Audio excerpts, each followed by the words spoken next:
from second year to fourth year ay yung old curriculum pa din, yung ngayon.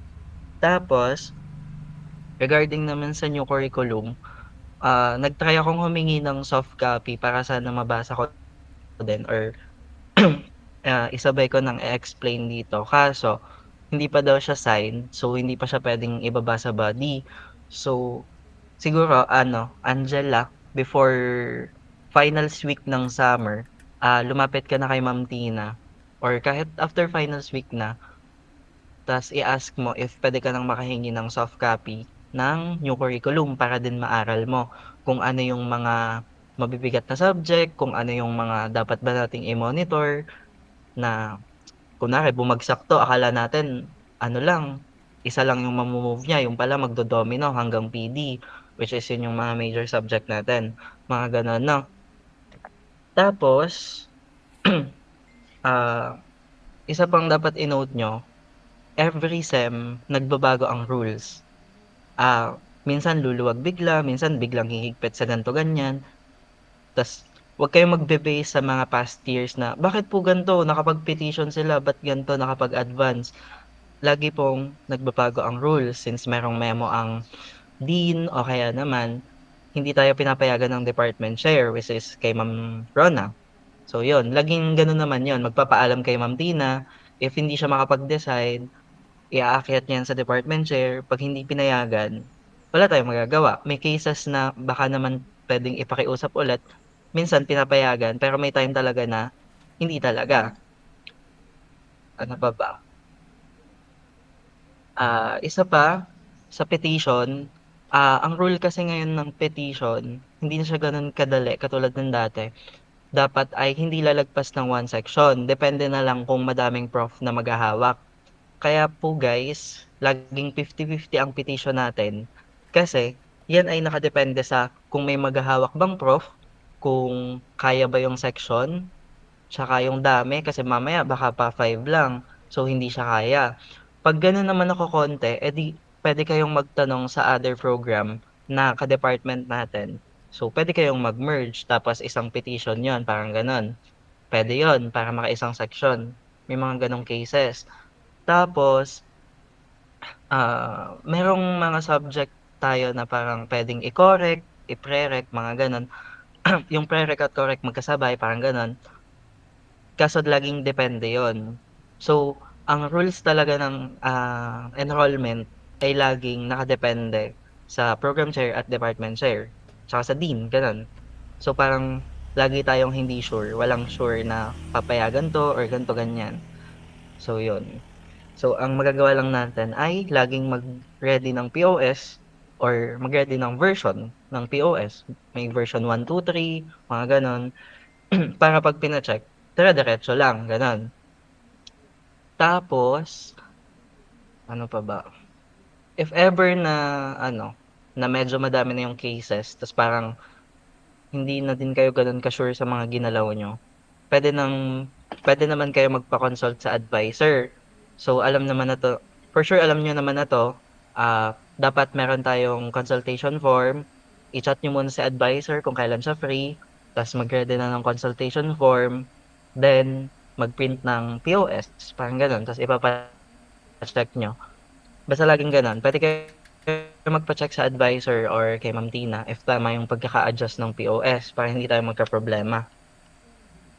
Tapos, wait lang.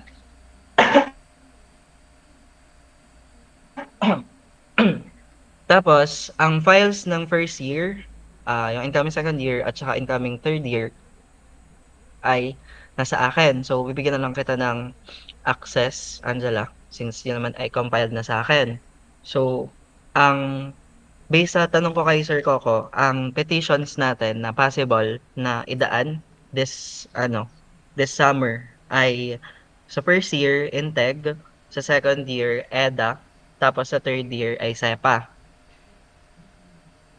Eto lahat ay hindi pa sure, pero nasabi naman na. So, parang puwede niyo namang i-follow up. Tapos,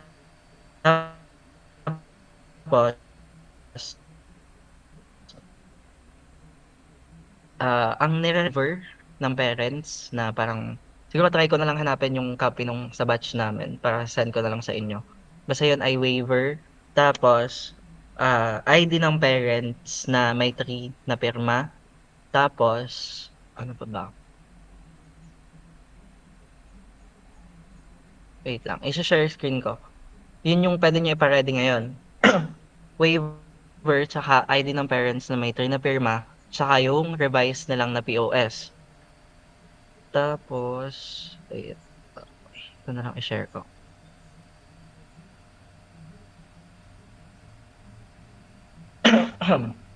So yun. So ang unang ginagawa kapag nagre-request ng petition ay ganito. Una, gagawa muna kayo ng Excel sheet. Dun sa Excel sheet nakalagay petition for anong SEM, tapos course code, tapos kung ano yung subject na yun. And then, ayan yung number, tapos SR code, year level, tapos name nung mga included sa petition. Need yun para ma-confirm kung ilan yung i-request sa dean na number of slots. Tapos, number of years in POS if petition is granted. Kunwari ay pag nakapag-petition, 4 years sila. Pag hindi na-approve ang petition, magiging 5 years. Parang ganon. So, yan. Ilalagay nyo yun dito. Tapos, ito yung isa-send sa program chair. Once na i-send na 'to sa program chair kay Ma'am Tina, sabi niya na mag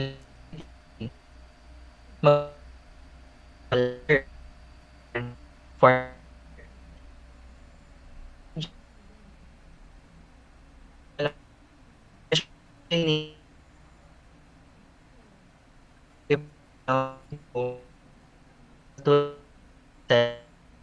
after nun, ito yung ano yung so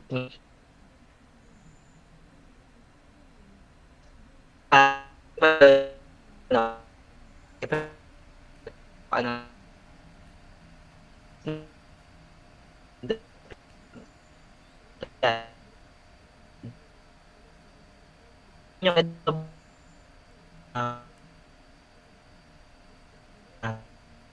so yung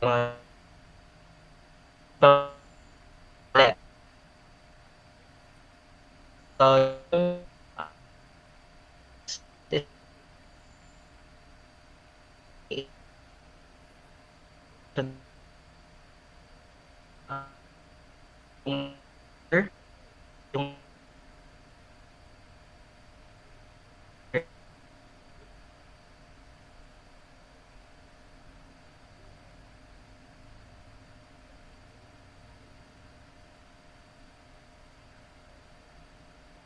Add ko lang dun sa Excel kasi hinihingi siya ng Ma'am Tina. Pabalik nga. Yan. Diyan sa Excel na yan, nagkaroon kasi ng summary dun sa tabi. Dun sa gilid. meron ba dito? Yan yung sa, parang summary na halimbawa 5 years tapos pag granted at hindi. Parang ratio nun, 5:5, kung ilan. Yun ang Okay. pinabago ng Ma'am Tina. Yun lang. Sige.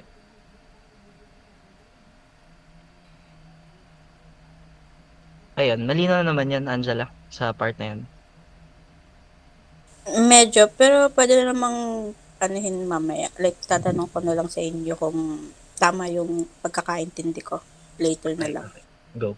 Tapos, siguro better na involved sa paglalakad talaga ay yung mga bagsak, kunwari, sa isang GC na yon ng mga bagsak, merong isang repre, dapat sila ay involved sa paglalakad. Dapat gano'n para hindi naman bugbog na bugbog ang batch gov.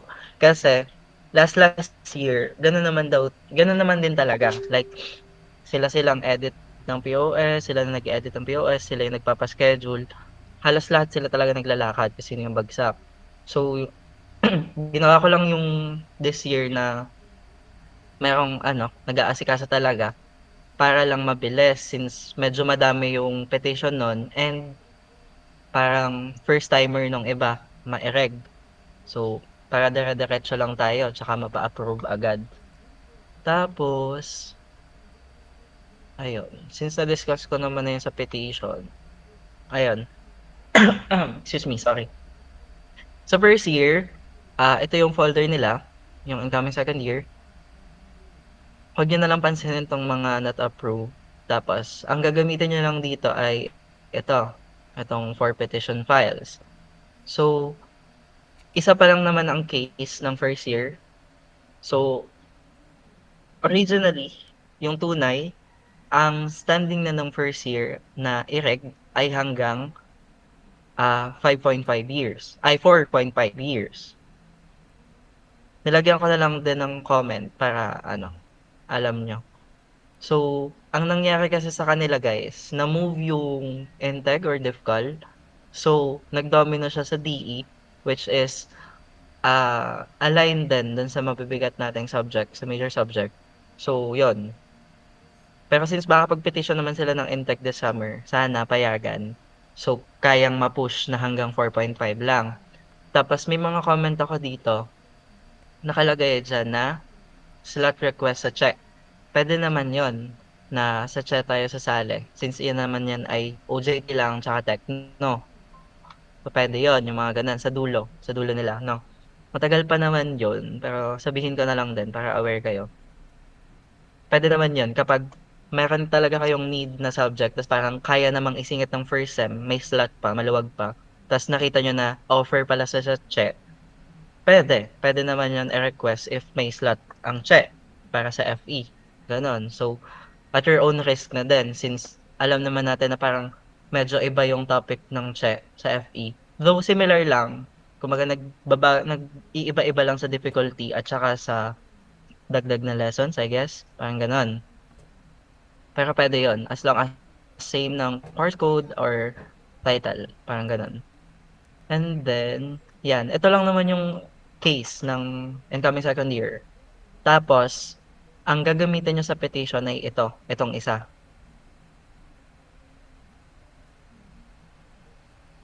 Itong 4 years. Okay. Ito ay, paano ba? Paano ba explain to? Ito ay sa atin na lang siguro, ganun. Basta internal lang to ha. Huwag niyo sasabihin sa labas. Huwag niyo na lang din sabihin sa first years na ito yung pinasang POS. Pero, ito yon. Ang ipapasa niyo na lang sa mga magpe-petition na first year ay itong 4 years para mag-grant yung petition nila. So, if granted 4 years, if not granted 5 years. Tapos ito na lang yung i-print nyo na POS. Tapos isa pa pala, ito, yung mga names dito dapat ay may pirma ng mga involved na person pag pinasa. So yun lang naman ang cases ng first year. Tapos for second year, eto, meron tayong compiled cases ng second year at saka special cases. Ngayon, i-encourage natin na ang mga special cases ay laging mag-update ng POS nila since sila naman ay kumbaga ay individual kasi. Minsan hindi ko na din naiisa-isa yan. So, i-update na din nila para kita nila if parang may kailangan silang ilapid or something, mga ganon. Tapos, wag nyo namang hayaang i-edit lang basta tas yun na yung susundin. Ipa-check nyo din if meron kayong mga major changes na ginawa sa POS. Tapos, ito yung compiled cases ng second year. So, yan, ito yun. 1, 2, 3, 4, 5, 6, 7, 8. Alam ko 8 lang to. Ganun. So, 8 cases pa lang naman. Tapos, may names naman yan for, per POS. So, before mag-enrollment, makikire-check na lang din if ito ay tama. Kasi since ang na-update ko lang ay yung sa first year. Tapos, ano pa ba? Wait lang.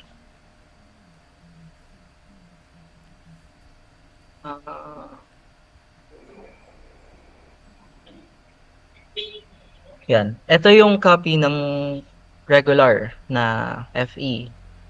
So ngayon, siguro explain ko lang, pahapyaw lang kung anong nangyayari. Siguro dito tayo sa may mga nakababa na pala to. Sige, ito. Example, Integ. So ang mangyayari, kunwari bumagsak sa Integ, ganito lang gawin nyo. Like, copy nyo to, tapos Control F. Ayan. Makikita nyo na yung mga prereq. Ibig sabihin nun, since bagsak siya sa Integ, offer siya ng second sem, matitake niya yon ng second year, second sem. So, lahat ng may prereq na Integ from first sem to second sem, bababa to. So, aalisin yan. Tapos, siya ay naalis sa first sem, ililipat siya dito sa third year, first sem. Ganan. I-re-ready yung ganan. So, since may ilalagay tayo sa third year, first sem, meron tayong mga aalisin na subject dito. So, ano yung mga pwede? Ang gagawin dito, yung mga aalisin, yun yung ipapalit dun sa slot dito. Ganan. So, ang mga pwede lang nating ilipat is yung mga yung mga minor subjects like Philly, ano pa ba ang pwede dito? Philly or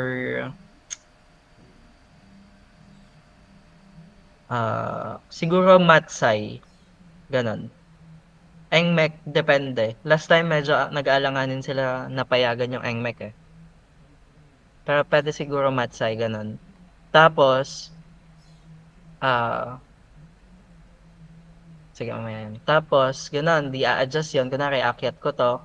Tapos, i-aakyat ko din tong Philly para maisingit ko tong dalawa. Tapos ngayon, since binaba natin tong EDA and DE, ito naman din yung sunod nating isa-search since andito siya sa babang to. Ko alam, medyo tama yung pagkaka-explain ko. Ganan. So, since ililipat pa lang ng third year first sem ang EDA, nakita natin, prereq ng RM ang EDA.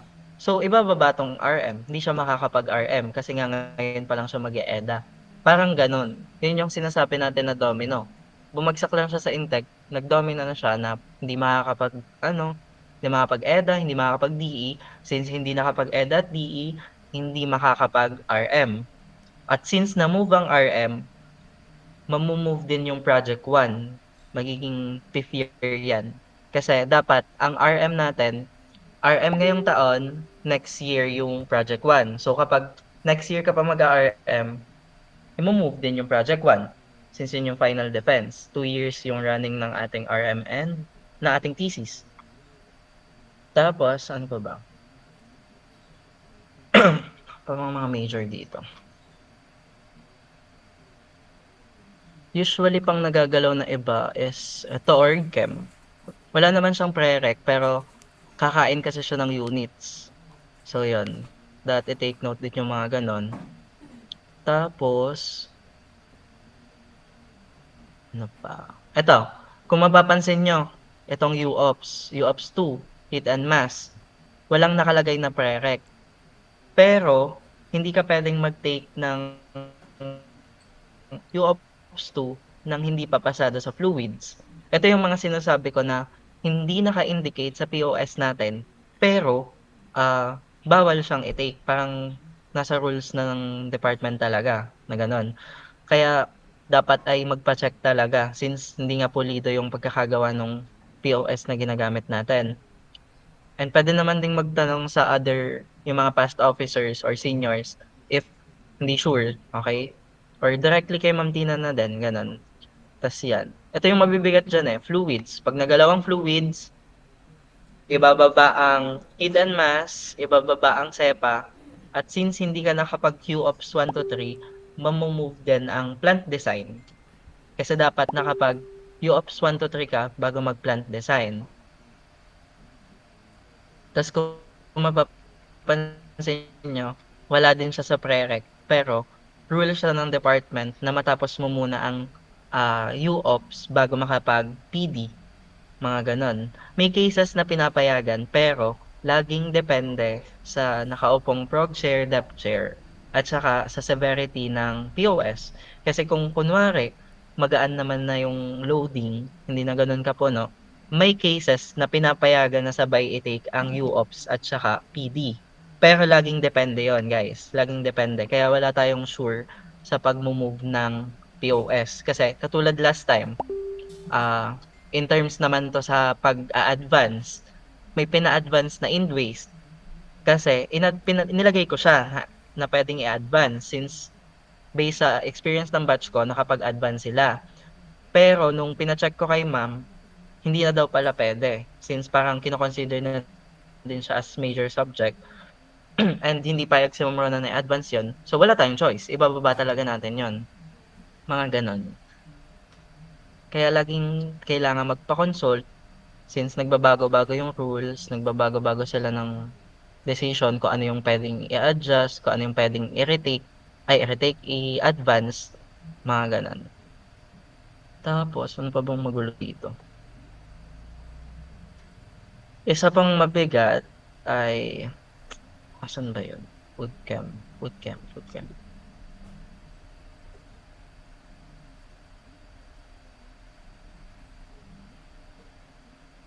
Ayan, eto. Isa pang mabigat, food chem. Una, hindi siya masyadong mapapansin na madami siyang kadugsong. Makikita niyo, uy, processing lang, gano'n, isa lang.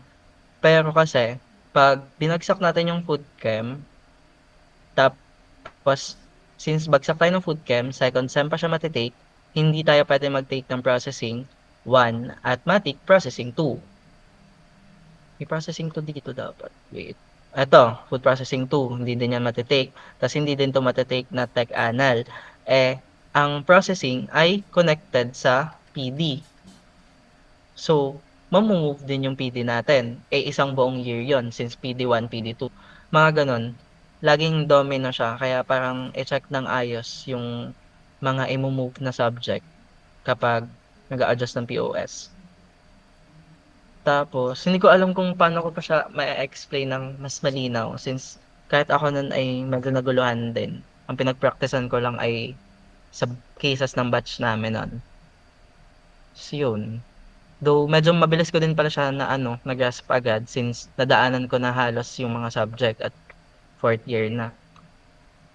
Ayun, pero feel ko kaya niyo naman agad 'to. Basta maka-try lang kayo ng one time na pag-a-adjust, magagamay niyo na din agad siya. Tapos basta laging gano'n, magtanong bago mag-adjust. Kapag hindi sure, laging magtanong lang na magtanong. Tapos ayun, regarding naman sa mga general na nangyayari sa enrollment, ayun, petition, mag-start yon once may go signal na o kaya naman ay start na ng enrollment, gano'n lagi yon. Tapos hindi puwedeng mag-petition ng hindi pa tapos yung grades. Kunwari nagpe-petition kayo ng intake ta's wala pang grades yung current na nag-i-intake, better na antayin niyo na para maisabay na din sila. Kasi mamaya ilakad niyo yung petition na request na yung specific number of slots, tapos meron palang, 'wag naman sana, meron palang isang bumagsak sa intake. So kawawa naman siya, hindi mapapasama, ay hindi naman gano'n ano pa ba? Enrollment, yung mismong pag-e-enroll. For sure yung higher years gets na 'to, lagi tayong padulong kung mapapansin niyo. Kapag sinabi na hanggang 23 ang enrollment, minsan 24 pa tayo makakapag-enroll, mga gano'n. Na-a-adjust pa, parang mga gano'n. Kasi, ang pag-e-enroll natin ay nakadepende kapag ayos na yung schedule. Kasi hindi nila agad ma-plot yung schedule ng department kasi ang dami ngang e-reg. So parang pina-prioritize talaga nila na makapag-take kayo ng mga ina-advance or gano'n, kaya nagtatagal kasi nagbabangga-bangga yung mga subject, kasi merong third year na nagte-take ng second year subject or first year subject or fourth year subject, mga gano'n. Kaya need talaga nilang i-balance. So yun, ipaintindi na lang natin sa body na hindi talaga gano'n kadali ang pag-aayos ng set kaya normal na matagal bago makapag-enroll. Yun yung nagpapa-delay sa'tin. Tapos, eto siguro, tip na lang din as kapag may mga concern kayo sa sa prof or something, ganito, ang gawin niyo kapag after ng midterms ta's na-feel niyo na parang medyo tagilid na agad, kunwari merong nagwa-one digit na agad, gano'n. So, parang matik alam natin alanganin na yon, ta's yung quiz mababa din, matik alanganin na. So, parang yun yung imo-monitor niyo ng subject, makikibalita na kayo from time to time. Tapos kapag finals na, ta's parang medyo ano pa din, hindi pa natin ma-sure kung nabawi na, lumapit na kayo sa prof before mag-removals. Like parang tanungin niyo yung standing, tanungin niyo if paano if makakapag-removals ba or open for SP or may other quiz na puwedeng i-offer ang prof para makabawi, mga gano'n.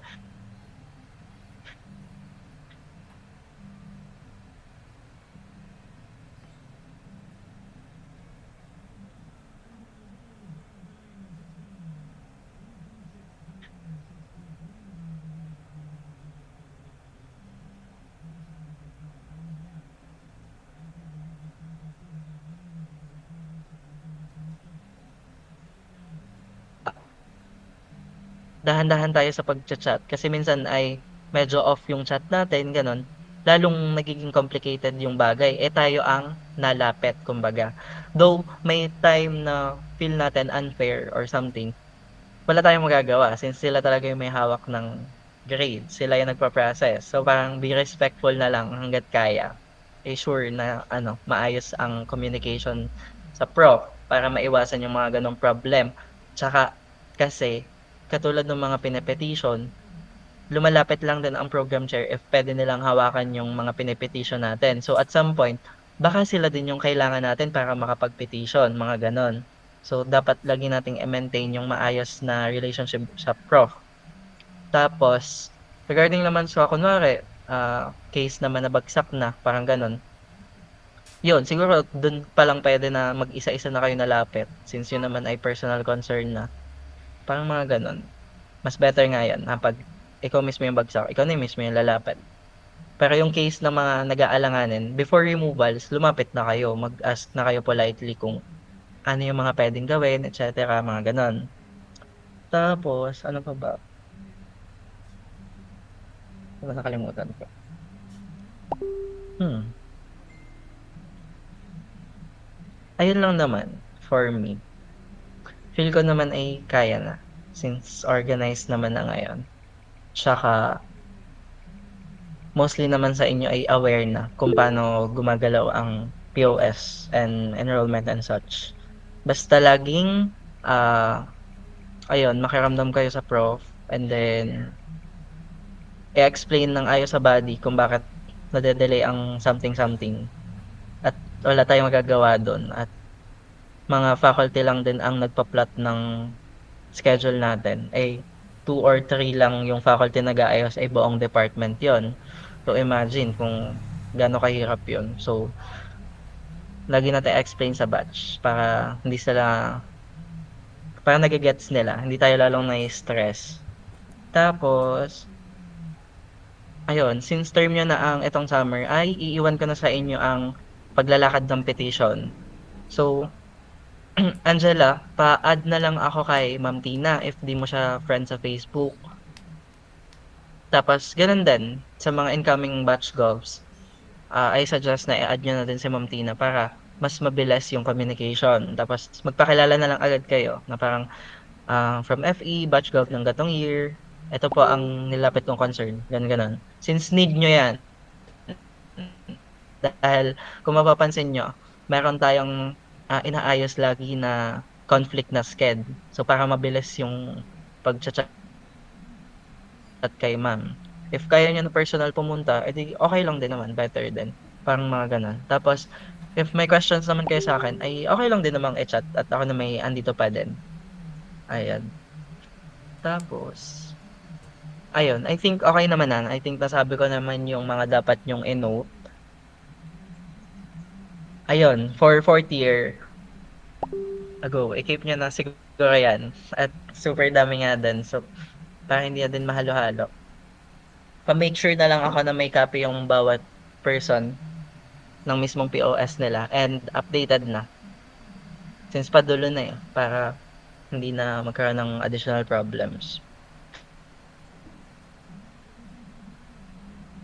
Ayun. I think nasabi ko naman na yung main points ng enrollment and such. Tapos, ano pa ba? Sabi ko din academic concerns, enrollment, sa event naman kayo na bahala doon. Ano pa ba?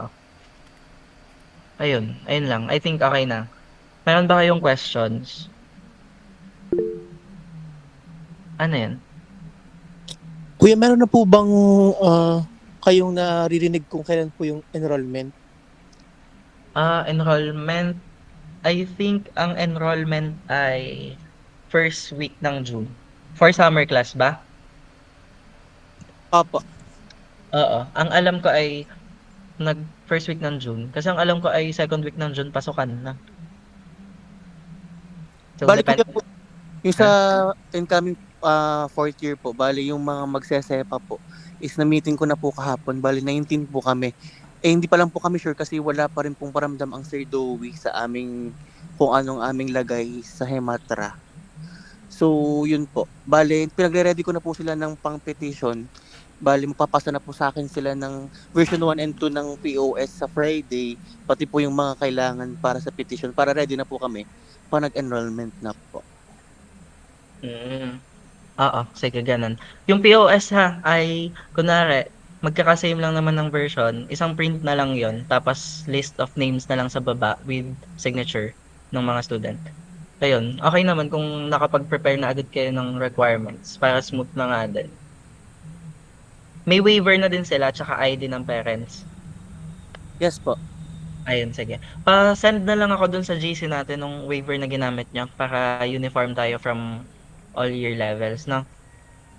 Sige po. Hindi pa naman siya, shine. Hindi pa siya announced. Probably yan ay second or third week. Ganon. Wala naman pang kasing calendar talagang binababa. Tsaka, lagi namang namumove. So, hindi din tayo sure. Ayun, in terms ng bagong ACAT advisor, hindi ko sure kung kailan ako pupuntang school pero siguro tatanong ko na lang din if kailan. If sinong papalat. Tapos balitaan ko na lang kayo. And then, ano pa ba? May questions pa ba kayo?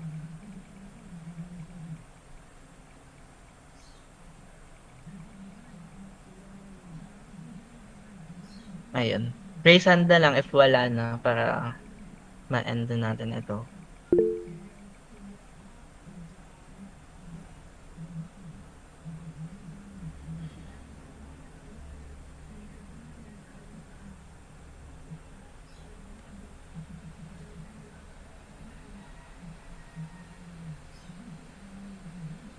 Ayan, mukhang okay naman na. So, pwede nyo naman akong i-PM if may questions. Tapos, yun. Good luck guys. Thank you.